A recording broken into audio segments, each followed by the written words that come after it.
하나님 앞에 나아가기 위해서는 우리도 거룩해야 합니다.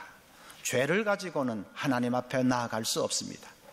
죄를 가지고는 하나님과 동행할 수도 없고, 또 죄를 가진 채로는 천국에 들어갈 수도 없습니다. 죄는 언제나 하나님과 우리 사이를 갈라놓습니다. 그래서 죄를 가지고는 구원을 받을 수도 없고, 기도 응답 받을 수도 없고, 죄를 가지고는 어떤 축복도 기대할 수 없다는 말입니다. 그래서 세상 종교들마저도 어떻게 하면 죄를 씻고 거룩하게 되어서 그래서 신 앞에 나아갈 수가 있을까, 거기에 모든 초점을 맞추고 있습니다. 그들은 돌을 닦고 고행을 하면 그렇게 될 것이라고 가르칩니다. 힌두교, 이슬람교 이런 사람들은 끝없이 머리를 조아리면서 참배를 합니다. 얼마나 이마를 이 땅에 부벼대든지 이마가 낙타 무릎처럼 아주 시커멓게 굳은 살이 박혀버립니다. 코스타리카의 신도들은 무릎이 다 까져서 피가 나도록 자갈길을 기어서 그래서 이 고행을 합니다.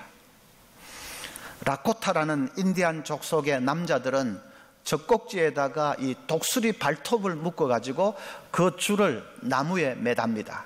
그리고는 독수리 발톱으로 인해서 이 살점이 뜯겨 나갈 때까지 몸을 반대쪽으로 잡아챕니다. 그야말로 처절하게 고행을 합니다. 그러면 죄를 씻을 수 있을까요? 이제 그것이 문제지요. 죄는 자범죄가 있고 원죄가 있습니다. 자범죄는 자기 스스로 행동으로 짓는 죄를 말합니다. 자기 스스로 범하는 죄, 그래서 자범죄입니다. 또 그에 비해 원죄는 우리 존재의 깊숙한 곳에 자리 잡고 있는 이 죄의 본성을 가리켜서 원죄라고 합니다. 우리 이 존재 깊숙한 곳에 죄의 본성, 죄성이 자리 잡고 있습니다. 첫사람 아담 하와가 타락한 이래로 모든 인간은 이 죄성을 지닌 채 태어납니다. 정수리부터 발끝까지 우리 세포마다 이 죄성이 깊이 물들어 있습니다. 그것을 원죄라고 합니다. 이 원죄가 있기 때문에, 죄의 본성에 사로잡혀 있기 때문에 자범죄를 짓지 않을 수가 없는 것이죠. 미국의 유명한 코미디언 빌 코스비는 어릴 때 이런 놀이를 자주 했다고 합니다. 어떤 친구를 왕따를 시키고 싶으면 그 친구를 이 구석에다가 세워놓고는 너 앞으로 10분 동안 분홍색 북극곰을 생각하지 않으면 우리 노는데 끼워줄게, 그럽니다. 북극곰은 전부 흰색이고 분홍색은 없습니다. 있지도 않은 분홍색 북극곰을 생각하는 것은 잘못이니까 그거 앞으로 10분 동안 생각하지 않으면 우리 같이 놀아줄게 하는 겁니다. 자기들끼리 10분쯤 놀다가 우르르 몰려가서는 그 아이에게 너 분홍색 북극곰 생각했어 안 했어? 그러면 아이는 순진하니까 자꾸 생각이 나, 그럽니다. 그냥 생각 안 했다고 거짓말하면 될 텐데 순진하니까 자꾸 생각이 나. 그러면 기다렸다는 듯이 그러면 너 우리하고 못 놀아. 그리고 이렇게 왕따시키는 그런 놀이를 자주 했다고 합니다. 아이만 그런 것이 아니라 인간이 그렇습니다. 생각하지 말라고 하면 자꾸 더 생각이 납니다. 야동 그런 거 보지 마세요 하면 야동이 자꾸 떠오릅니다. 포르노 그런 거 멀리 해야 됩니다 하면 자꾸 궁금해지고 포르노가 떠오릅니다. 생각하지 말라는 것은 더 생각이 나고 호기심이 납니다. 정신 좀 차리라고 교도소에 집어넣었더니 거기서 죄를 더 배워가지고 나오지 않습니까? 왜 그렇게 되지요? 우리 속에 죄의 본성이 자리 잡고 있기 때문입니다. 이 스탠포드 대학의 빌리 짐바르도라는 교수가 루시퍼 이펙트라는 악마 효과라는 책을 썼는데, 거기에서 이락 전쟁 때 미군들이 이락 포로들에게 자행했던 만행을 심층 분석하고 있습니다. 미군이 포로 수용소에서 이라크 포로들을 아주 그냥 잔인하게 대했습니다. 발갑에 켜놓고 무차별 구타를 하고 또 목에 개줄을 매가지고는 질질 끌고 다니고 그들 맨몸에다가 오줌을 갈겨대고 그걸 또 혀로 핥도록 만들고 정말 인간으로서는 생각하기 힘든 그런 만행을 자행했습니다. 그런데 놀라운 것은 그런 짓을 행한 그 병사들이 무슨 특별하게 지독하고 무식하고 그런 사람들이 아닙니다. 평소에는 그냥 착하고 평범한 청년들입니다. 그 중에는 똑똑한 대학 나온 친구들도 많습니다. 그런데 조금만 이렇게 이 자극을 주니까 그냥 악으로 돌변하는 것입니다. 죄성에 깊이 물들어 있기 때문에 악이 조금만 유혹을 하면 금방 죄의 시궁창으로 굴러떨어집니다. 그래서 이렇게 말할 수 있습니다. 인간은 죄를 짓기 때문에 죄인이 아니라 죄인이기 때문에 죄를 짓는 것입니다. 죄인이기 때문에, 우리 속에 죄의 본성이 꿈틀거리고 있기 때문에, 우리가 원죄의 사슬에 매여 있기 때문에, 그래서 자범죄를 짓지 않을 수가 없는 것입니다. 자, 이게 인간인데 이런 인간에게 고행을 한다는 것이 무슨 의미가 있을까요? 고행을 하면 자범죄를 억제할 수는 있지만은 그러나 원죄까지 없애버릴 수는 없습니다. 그냥 무릎이 까지도록 참배를 하고 살점이 찢겨나가도록 그렇게 고행을 하고 그렇게 죽도록 자기를 채찍질하면 분명히 자범죄는 좀 덜 지을 수 있을 것입니다. 그러나 그런다고 원죄의 사슬까지도 다 깨트려 버릴 수 있는 것은 아닙니다. 표범이 자기 얼룩무늬가 싫다고 수세미로 팍팍 문지르면 그 세포 깊숙하게 있는 그 얼룩무늬 DNA가 없어지겠습니까? 아니지요. 마찬가지로 우리 세포마다 깊숙이 인이 박혀있는 그 죄의 본성이 그게 무슨 고행을 하고 참선을 하고 그런다고 그것을 없앨 수 있는 것이 아닙니다. 힌두교는 사람이 죄를 지으면 그 벌로서 다음 생에는 동물로 태어난다 하는 윤회설을 믿습니다. 그런데 인간이 금생과 내생에 짓는 모든 죄에 상응하는 그런 벌을 받으려면 자기들 계산으로 680만 번 윤회를 해야 된다, 그렇게 말합니다. 인간이 죄를 다 씻고 죄의 굴레에서 완전히 해방되기 위해서는 680만 번을 다시 태어나야 된다는 것입니다. 한 번 태어나서 한 50년 산다고 해도 680만 번을 태어나려면 도대체 얼마를 살아야 된다는 말입니까? 불가능이라는 말이죠.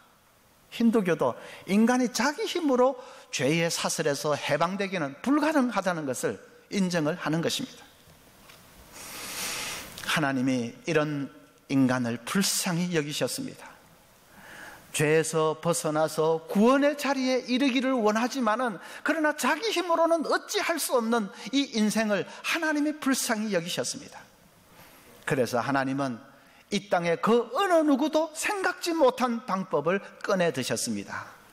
바로 자기 아들 예수님을 우리를 위해서 희생 제물이 되게 하신 것입니다. 예수님이 우리 죄를 다 짊어지고 십자가에서 돌아가심으로 우리를 죄의 굴레에서 해방시켜 주신 것입니다. 그것을 신학 용어로 대속이라고 합니다.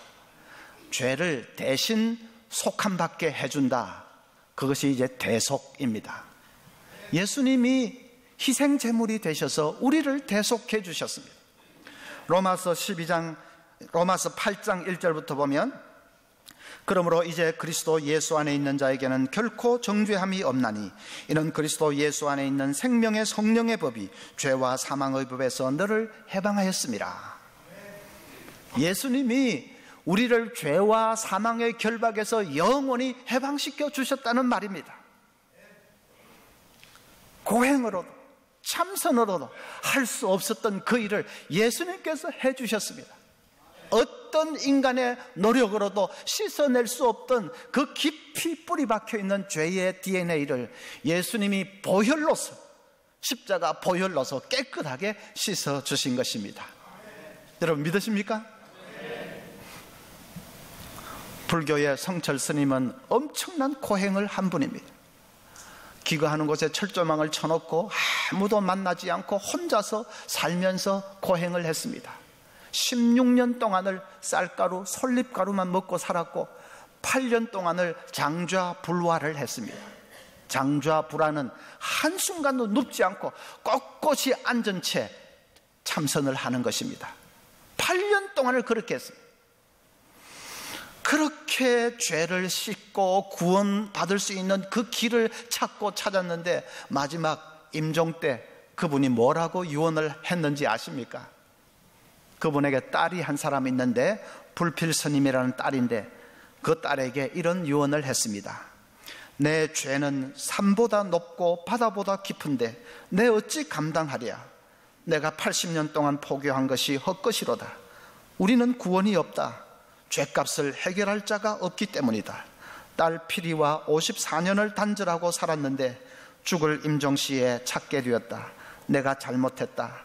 나는 지옥에 간다. 얼마나 불쌍한 사람입니까? 뭐 종교가 다르다 그걸 떠나서 얼마나 불쌍한 분입니까? 그렇게 고행을 했는데도 결국은 죄 문제를 해결하지 못하고 지옥에 떨어져야 한다면 그 얼마나 불쌍한 사람입니까?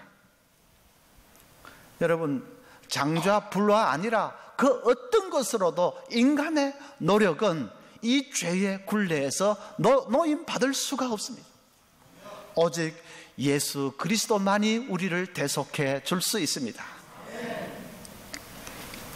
개그우먼 조혜련 씨는 예수를 간 믿은 이제 초신자인데 본래는 불교를 40년 믿은 불교 신자랍니다.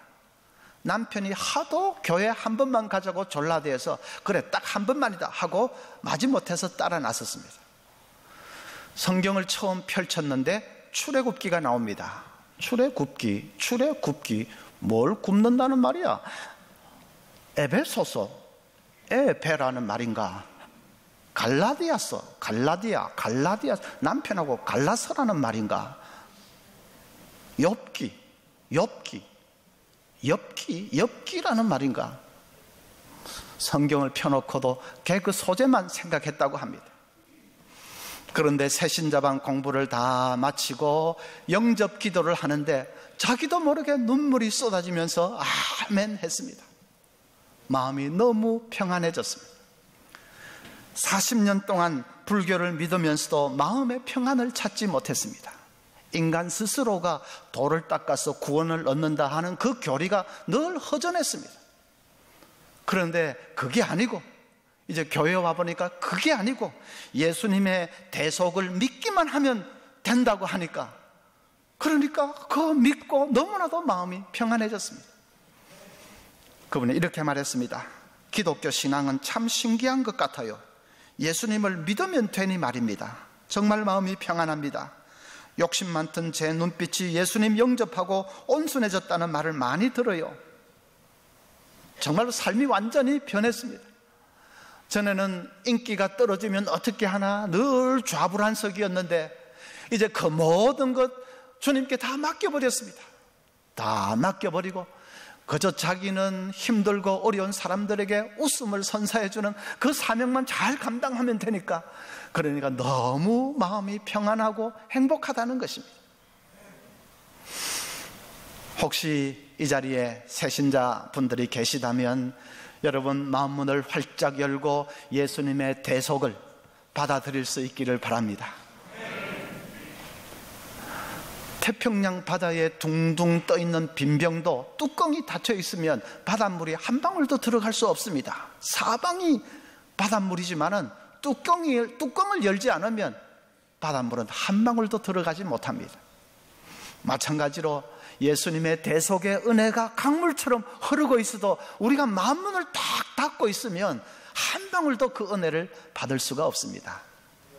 마음을 활짝 열고 나를 위해 죽어주신 주님, 그 주님의 죽음이 나를 대속해 주신 것을 믿고 주님 당신을 나의 인생의 구주로 받아들입니다. 받아들이는 것입니다. 그러면 이 원죄의 굴레에서 해방될 수 있습니다. 자, 그러면 우리 삶에 뚜렷한 변화가 나타납니다. 대속의 은혜를 받은 사람이냐 아니냐를 분명히 알 수 있을 정도로 이 은혜를 받은 사람은 삶에 뚜렷한 변화가 나타납니다. 첫째로는 거룩한 삶을 살려는 열망을 가집니다. 그것을 신학 용어로 성화라고 합니다. 거룩하게 변해간다 하는 뜻이죠. 날마다의 삶에서 거룩한 이 성화를 이루고 싶은 그런 열망이 생깁니다. 전후 베트남의 삶을 그린 3시즌이라는 감동적인 영화가 있습니다. 주인공은 하이라는 인력거를 끄는 하이라는 청년과 그 청년이 사랑하는 렌이라는 여성입니다. 렌은 매춘부입니다. 몸을 팔아서라도 삶을 영위해야 되는 렌의 처지가 하이는 너무나도 안쓰럽습니다. 또 렌은 렌대로 고급 호텔을 들락거리면서 자기도 그런 안락한 삶을 꿈꾸지만은 그러나 그곳은 자기가 몸을 파는 장소일 뿐입니다. 돈을 벌어서라도 어떻게 하든지 좀 이 돌파구를 마련하고 싶지만 그러나 그럴수록 매춘을 하는 그 여자의 삶은 더 비참하게 노예의 삶으로 끌려갈 뿐입니다. 어느 날 하이가 인력거 시합에 나가서 우승을 차지했습니다. 그 상금으로 렌을 호텔로 데려가서 숙박비와 화대를 지불을 했습니다. 그런데 뜻밖에도 하이는 렌이 편안히 잠드는 모습만 보고 싶다고 합니다. 다른 남자들처럼 그러는 것이 아니라 렌이 단 하룻밤만이라도 아무 걱정 없이 편안히 잠잘 수 있도록 그렇게 잠자리를 마련해 주고 싶었던 것입니다. 렌은 처음에는 이 하이가 이런 것으로 자기 발목을 잡으려고 하는 줄 알고 심한 거부감을 느낍니다. 그러다가 그가 다른 남자들처럼 그런 것이 아니라 진정으로 자기를 위하려고 한다는 것을 알고는 충격을 받습니다. 완강하던 마음이 녹아지기 시작합니다. 무엇보다도 매춘의 삶으로 다시 돌아갈 수가 없습니다. 한 남자의 순수한 사랑 앞에 서는 순간에 다시 매춘을 하겠다고 그렇게 할 수가 없습니다. 전에는 몸을 팔아서라도 그래서 어떻게 하든지 돈을 벌어야 되겠다 그런 생각밖에 없었지만은 이제 돈보다 더 소중한 사랑을 알고 나니까 다시는 그 시궁창 같은 곳으로 기어 들어갈 수가 없는 것입니다. 그래서 렌은 기어코 이 매춘의 굴레에서 벗어나게 됩니다. 죄를 이기게 한 것은 사랑이었습니다. 여러분, 우리에게도 그런 사랑이 있다는 것을 아십니까? 예수님이 십자가 위에서 그 사랑을 보여주셨습니다. 우리를 위해서 살을 찢고 피를 흘리셨습니다. 우리를 위해서 희생의 제물이 되셨습니다. 그 사랑이 가슴 깊이 부딪혀 오면 더 이상 죄의 시궁창 속으로 들어갈 수가 없습니다.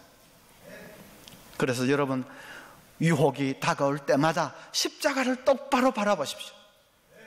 나를 위해서 피와 물을 다 쏟으신 그 십자가의 주님을 똑바로 바라보셔야 됩니다.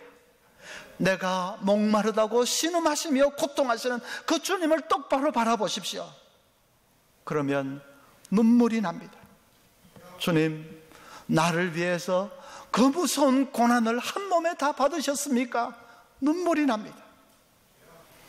그렇게 십자가 바라보며 눈물을 쏟는 사람은 더 이상 죄의 시궁창 속으로 들어갈 수가 없습니다. 죽으면 죽었지 그럴 수가 없습니다. 그래서 기어코 죄를 뿌리치고 이기게 됩니다. 십자가를 붙드는 사람이 죄와 유혹을 이깁니다. 갈라디아 5장 24절에 그리스도 예수의 사람들은 육체와 함께 그 정욕과 탐심을 십자가에 못 박았느니라. 무서운 정욕, 무서운 탐심, 무서운 죄, 그 고행으로도 못 박을 수 없었습니다. 참선으로도 못 박을 수 없습니다. 그러나 예수님의 십자가로 탐욕과 그 죄를 얼마든지 못 박아버릴 수 있습니다. 십자가 밑에 엎드려서 많이 우시기 바랍니다. 앞으로 이 새신자 여러분도 점점 눈물을 배워가실 겁니다. 예수 믿는 사람들이 많이 우는 것은 내가 더 많이 가지지 못해서 우는 게 아닙니다. 더 많이 성공하지 못해서 원통해서 우는 것이 아닙니다. 거룩하게 살고 싶어서 우는 것입니다. 예수님의 대속의 은혜에 감격해서 우는 것입니다. 그 눈물을 많이 배워가실 수 있기를 바랍니다. 천국은 마른 눈으로는 절대로 볼 수 없는 세상입니다. 눈물에 젖은 눈으로만 볼 수 있는 세상이 천국입니다. 여러분, 십자가 붙들고 나를 그렇게 사랑해 주신 그 대속의 사랑에 감격하면서 눈물 흘리면서 세상의 죄와 유혹을 싸워 이기는 우리 모두가 될 수 있기를 바랍니다. 또 두 번째로는 제자의 삶을 살려는 열망을 가집니다. 제자는 스승이 간 길을 그대로 따라가려는 사람이 제자 아닙니까? 예수님께서 가신 그 길을 그대로 따라가려는 제자의 삶을 살고 싶은 그런 열망을 간직하게 됩니다.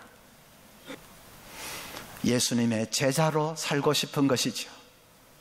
예수님이 원수 같은 우리를 다 용서하시고 받아주셨지 않습니까? 그래서 주님처럼 주님 가신 그 길을 따라가기를 원하는 것일 뿐입니다. 제자처럼 살고 싶은 것입니다. 대속의 은혜를 받은 사람은 누구나 다 그 간절한 마음을 가집니다.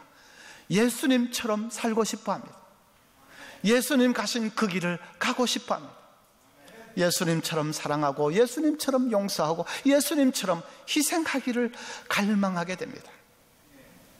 우리 다 대속의 은혜를 받은 분들 아닙니까? 늘 예수님처럼 부부싸움이 팍 할 때도 그냥 순간 내 기분에 치우치지 말고 예수님이시라면 이 순간에 어떻게 하실까? 직장에서 힘든 일 당할 때에도 부딪히려고 할 때도 예수님이라면 어떻게 반응하셨을까? 항상 우리는 예수님이라면 어떻게 하셨을까? 예수님처럼. 그래서 우리 이름이 크리스찬 아닙니까? 크리스찬이라는 말은 작은 그리스도라는 뜻입니다. 작은 예수라는 말입니다.